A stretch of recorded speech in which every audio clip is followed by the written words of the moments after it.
Hello guys, welcome back to my page and my channel. Remember my humble self, the Ike Man. The news on our table right now is that the biggest oil company in Nigeria, in Africa, Shell company, is about to exit Nigeria.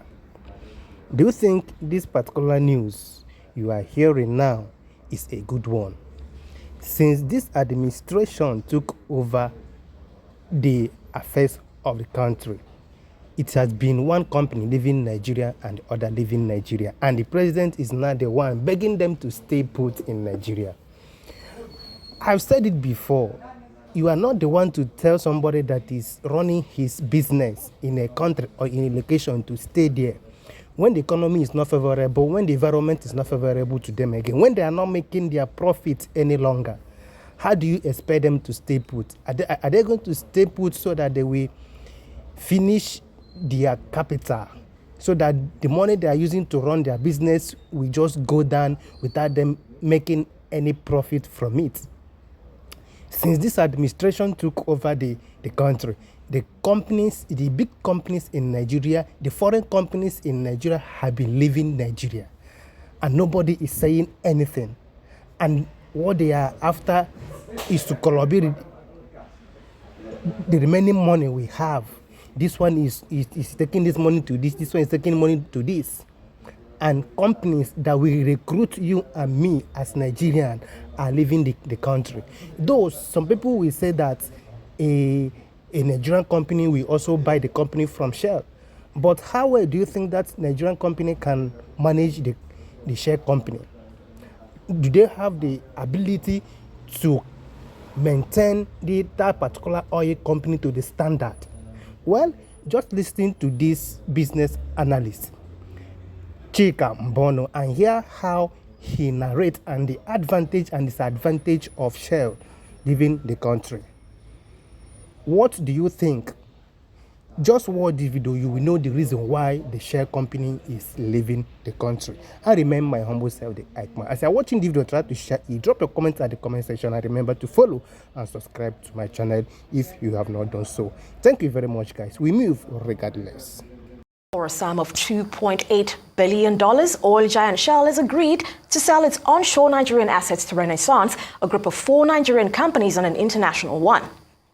In a statement released on Tuesday, Shell's London office stated that as a result of the agreement, Andy Weston, Aradol Energy, First E&P, Walter Smith, and Petrolin will now manage its onshore subsidiary, the Shell Petroleum Development Company of Nigeria. Shell, however, clarified that the federal government's permission is still in need for the deal's conclusion. Shell, which has been conducting business in Nigeria for more than 60 years, says that it will keep conducting offshore and deep water activities in the country. Now, Arise business analyst Chika Mbono joins me for more on the stories. Ms. Chika, it's such a pleasure to have you. Happy New Year to you, because I haven't seen you very well. Thank you. Happy New Year. Great. All right, so quite a bit to get through. Of course, we're going to begin with Renaissance Africa Energy. Our life, the blood of Nigeria, which is oil and gas. Absolutely. So let's look at that. Let's try and unpack some of the things that are there. I mean, we have always known that several years ago, even I think maybe 10 years ago, thereabout, Shell announced that they were exiting the onshore operation in Nigeria for a plethora of reasons, including the fact that the bigger picture is that fossil fuel has ceased to be an attraction worldwide for investment. Indeed, a lot of shareholders of these international oil companies have been pushing them to exit fossil fuel. Fossil fuel is basically like the petroleum exploration that we do in Nigeria for our viewers, and then to go to more renewable energy sources. And that has been that. But the undercurrent there has been also the fact that even if Shell were to be in that business, the challenges that have been confronting them in the onshore operation in Nigeria and the shallow waters in Nigeria have been momentous. Including the fact of the one we know Nigeria is battling with now, which is a lot of stolen crude, vandalism of pipes, and the community issues and challenges. And so a lot of the international oil companies have been selling their onshore assets. Basically, oil is done in onshore. Onshore means land or near land. And then offshore is like in the deep water, in the ocean. That's the way oil is prospected in Nigeria. So most of the onshore thing, the ones done on land, the international oil companies have been selling them off, arising from the security challenges they've been facing, vandalism, stolen crude, and some other, investment challenges they've been facing in Nigeria. So this is not surprising that has happened, because even the other oil companies have had assets that have sold. Indeed, to date, we've had about $21 billion of assets that these IOCs have actually sold. And the other thing that you have, statistics that is worth mentioning there is that in 2014, for example, the investment in oil and gas by these oil companies have been about something like $27 billion. In last year, it was about just merely $6 billion. So you can see that they have been slowly pulling out from that sector. So that's the major thing. So for Shell, they put it out there. One, they've been trying to sell off the assets in onshore in Nigeria. Two, which I found very funny, was that to simplify their portfolio operation. I mean, that's not that here or there. But be that as it may, they are takers for these assets, which in this case happens to be a consortium of 5 companies. These 5 companies, 4 of them are exploration and producing companies already existing in Nigeria, and then one international oil energy company. So those have come together under this group of Renaissance to purchase this asset. Again, as you mentioned during your rundown, subject to government approvals, simply because of the fact that in this joint venture, how this works is this joint venture has about, I think, 15 oil wells. 15 oil mining leases onshore, and 3 oil mining leases shallow water. Shell is the operator. Shell manages it for the joint venture. But the joint venture is as follows. Shell owns only 30% of the total thing. NNPC owns 55% of the whole total thing. Total owns 30%. And then Ajip owns 5%, but it's been operated by Shell. So Shell management team, Shell technology, Shell operations, and everything is running that on behalf of the joint venture. So this agreement says that will continue after this, sell, because of fact that if you take away that, it might affect the quality of the productions, But the bigger issue there, why we celebrate the fact that the Nigerian E&P companies are able to acquire this asset, the longer term issue for us is, do they have the capabilities, that Shell has? Do they have the reach that Shell has? Do they have the finance raising power that Shell has? And that's the major problem. So some people say this is not a loss. I think it's a major loss for us. I mean, I don't want to sugarcoat it. Shell exiting this onshore is a loss for us. And because Shell has a lot of pedigree. But of course, these Nigerian companies are growing. And the way you can measure it is also what has happened to the past acquisitions that Nigerian companies have bought. How are they faring and how are they doing? With the challenges that made Shell exit this onshore operation, not affect this Nigerian team also if they take over. Yeah, the NUPLC, the Regulatory Commission for upstream, has said, these Nigerian buyers know the terrain more. But the issue is that the same challenges of oil theft, vandalism, community challenges will also affect them. And so the bigger picture for the government is to make sure that the environment for oil prospecting in Nigeria, as documented in the Petroleum Industry Act, is achieved, and make the environment, the horizon good for all these people to invest in. Right. And for me, that's the first line in this acquisition. I'm very glad that you mentioned that because it's very important for us to know the basis and the history of Shell's operations in Nigeria, which, as you mentioned, has been quite a tumultuous one. Over time, we have the environmental damage, oil spills in the Ogoni land. You know, you had those big revolts around it. And then you also had more recently the acquisition of the OPL 245 license in partnership with ENI. That also made it a bit of a checkered history. And the more important question is, how will this new, acquisition affect Renaissance Energy? Are they ready? Do they have the bandwidth to face these challenges, or is it going to be a bit more navigable in a different manner? I mean, that's why it was important, I guess, to put it out there, that even though Shell is exiting ownership, that the technical support will still be provided by Shell as they were providing it to the joint venture. Remember, I mentioned the joint venture is Shell, NNPC, Total, and Ajip. Yeah. But Shell was running for the group. That Shell, I guess now, for remuneration, be providing it to this Renaissance group, so that there will be no dilution in the quality of management and prospecting that's going to happen to these oil mining licenses that they have.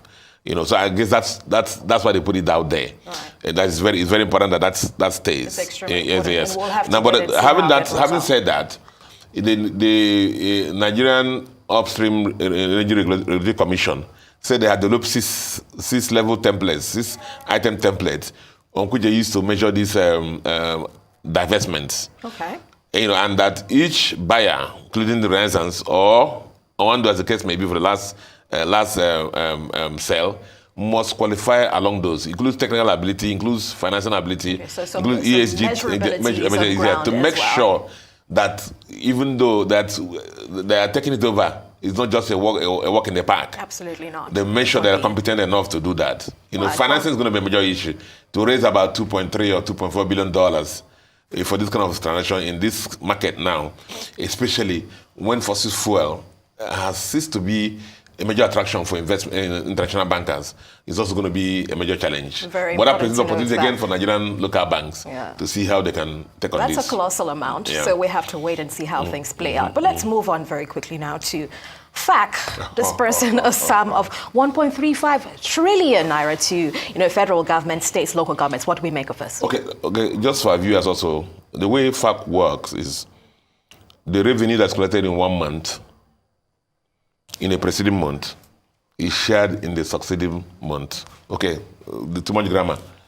The revenue, for example, in October, collected in October, is what is shared in the first week of November. Okay. So that's what was pushed out there now.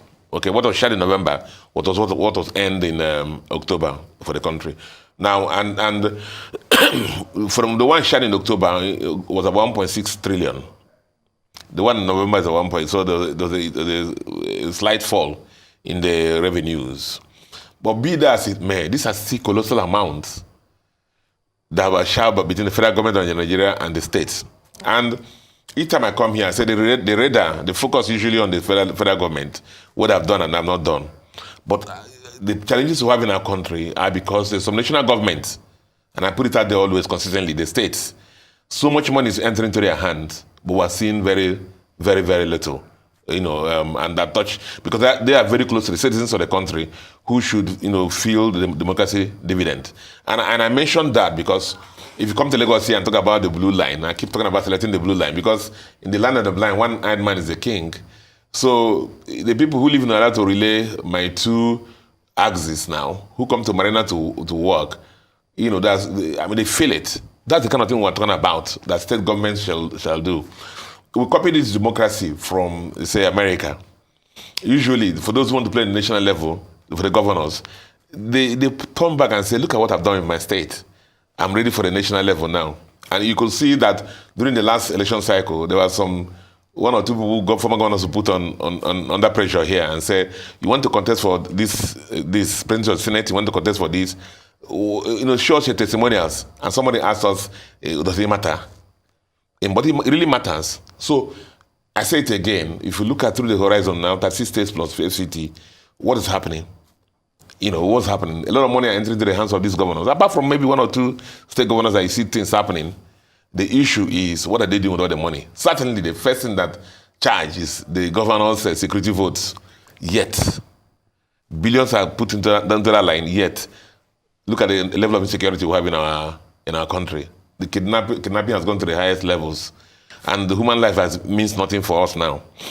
If you look at states, so a lot of states are owing pensioner salaries, owing teacher salaries, owing civil servant salaries, backlog. Yet, every month, you have these momentous big amounts of money entering into the hands of states. And so, things are not happening in our country, not just because of federal level, but because of also the subnational governments, states and local governments, are not showing us what they're doing with all this money they're entering into their hands. So there's a lack of transparency as a key transparency. issue here. And the sad thing again is that the guardrails, which happens supposed to be the houses of assembly, have entered into the pockets of most of the governors. And so you don't see any development. What we just see is consumption. Today you hear governor buys 400 jeeps for Speaker and House of Assembly, 400 jeeps for, just the traditional rulers. So those who should talk are not talking because they've been settled. And so everything is just out there. Nobody's talking. And teachers are owed salaries, civil servants are owed salaries, rules are not being done. The simple thing, health centers are not being kept. Child mortality is very high. Women dying pregnant. I mean, so many simple things. Goes on and on and goes going on. And so nothing is really happening in a lot of states. And that's the cycle continues. 4 years will come and go, and that 4 years will go. I mean, it surprises me sometimes when a governor after doing 4 years is going around struggling to campaign for election. When look at the roads I've done, look at the health centers I've done, I pay teacher salary on time, I'm not owing pensioners, go give me for second term. That's supposed to be the campaign. But that's not what's happening. Rather, they spend the money on doing other things so that shenanigans, so that election will be favor them. Our viewers are hearing billions shared, 1.2 trillion shared. But how has it affected the life of the citizens? Absolutely. Very important. When the fuel something was moved, we were told about palliatives. The governors have about 4 billion in palliatives per state. I don't know whether anybody has felt that palliative. So what are we doing? What are we really doing? So fact allocation, I like the news, is out there and so on and so forth. But the issue is, how is it affecting the life of our citizens? Right, and clearly there's some very big loopholes and there. Citizens are really suffering. I mean, I don't know of you, but I know that citizens are suffering. People are dying, people are complaining. And the people in authority must do something about it. Absolutely. It's a sad reality and a hard pill to swallow. But of course, on another day, we have to talk about what's the way forward and how do we get there. I want to thank you so much, Rice Business Analyst, Chikambani. Great to see you again.